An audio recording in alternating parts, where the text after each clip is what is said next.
Assalamualaikum warahmatullahi wabarakatuh. Perkenalkan, nama saya Indra Gunawan dari kelas manajemen H, nomor NPM 202201011333. Tujuan saya membuat video ini adalah menyelesaikan tugas pengantar ekonomi makro yang menjelaskan tentang uang dan inflasi. Uang di dalam sistem ekonomi merupakan bentuk inovasi besar pada suatu perkembangan perekonomian dunia. Begitu juga dalam suatu sistem ekonomi modern saat ini. Uang merupakan media tukar yang dapat memperlancar proses berputarnya roda perekonomian. Kalau berbicara tentang uang, sudah tidak asing lagi, pasti berkaitan dengan sistem pembayaran.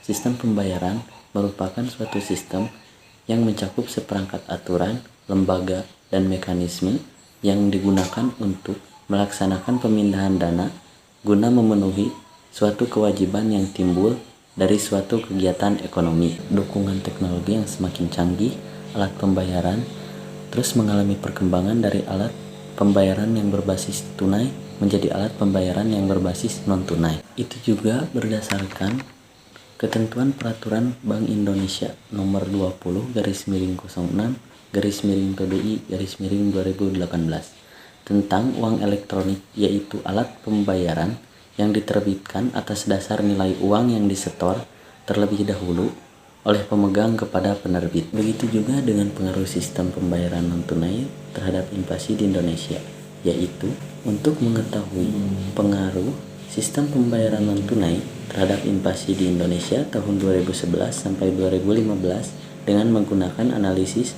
regresi linear berganda. Yang kedua, saya akan menjelaskan tentang inflasi.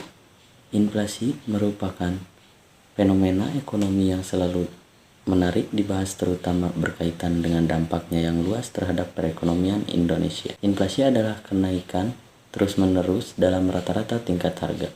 Inflasi bisa berdampak positif dan negatif terhadap perekonomian tergantung parah atau tidaknya inflasi. Inflasi juga cenderung pada negara-negara berkembang seperti halnya Indonesia dengan struktur perekonomian bercorak agraris.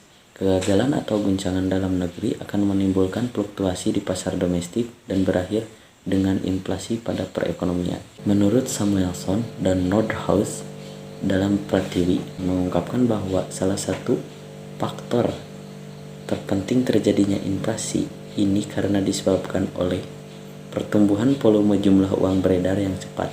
Ketika pendapatan masyarakat meningkat dan diikuti oleh kenaikan permintaan agregat, namun tidak diimbangi dengan peningkatan output yang diproduksi, maka harga umum akan naik. Selain dipengaruhi oleh inflasi, perekonomian di Indonesia juga dipengaruhi oleh faktor lain, yaitu investasi dan tenaga kerja di Indonesia.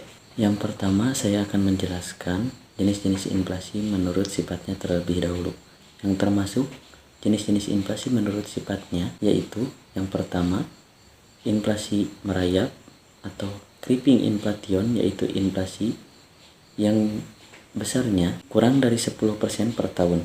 Yang kedua, inflasi menengah atau galloping inflation, yaitu inflasi yang besarnya antara 10% sampai 30% per tahun.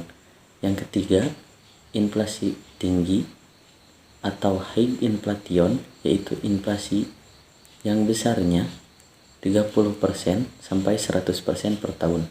Yang keempat, inflasi sangat tinggi atau hyperinflation, yaitu inflasi yang ditandai oleh naiknya harga secara drastis hingga mencapai 4 digit di atas 100%. Jenis-jenis inflasi menurut sebabnya, yang termasuk jenis-jenis inflasi menurut sebabnya, yang pertama, demand pull inflation, dan yang kedua, cost push inflation. Jenis-jenis inflasi menurut asalnya.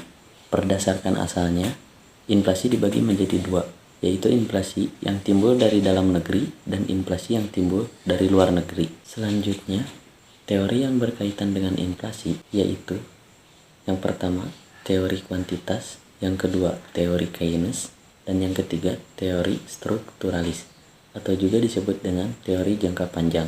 Mungkin itu saja yang dapat saya sampaikan tentang uang dan inflasi. Mohon maaf apabila penjelasan saya kurang jelas dan kurang berkenan bagi kalian. Ambil baiknya dan buang buruknya. Wabillahi taufiq wal hidayah. Wassalamualaikum warahmatullahi wabarakatuh.